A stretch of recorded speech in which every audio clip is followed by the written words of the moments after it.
ఒక్కసారి కొమ్మూరి గోల్డ్ కి కాల్ చేయండి. తాకట్లో ఉన్న మీ బంగారాన్ని విడిపించి మార్కెట్ ప్రైస్ కి వాళ్ళు కొనుక్కుని మిగతా డబ్బులు మీకు ఇచ్చేస్తారు. హాయ్, వెల్కమ్ టు మన టీవీ. మన టీవీ మన కోసం. ఒకవైపు విమర్శల బాణాలు, మరోవైపు నిశ్శబ్దంగా పావులు కలుపుతున్న నాయకత్వం. సర్వే అంటేనే ఆందోళన చెందుతున్న వేళ ఈ నేత రూట్ మార్చారా?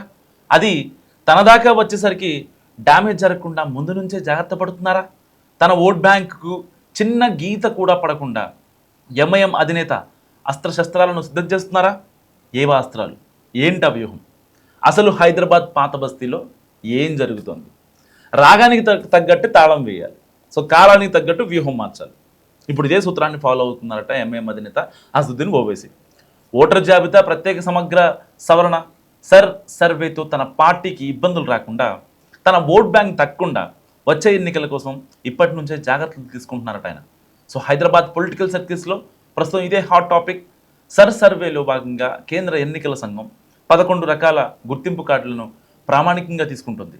ముఖ్యంగా 1987 కంటే ముందు పుట్టిన వారికైతే తల్లిదండ్రుల వివరాలు, 2004 లోపు పుట్టిన వారికైతే బర్త్ సర్టిఫికేట్ తప్పనిసరి అంటుంది సర్కార్.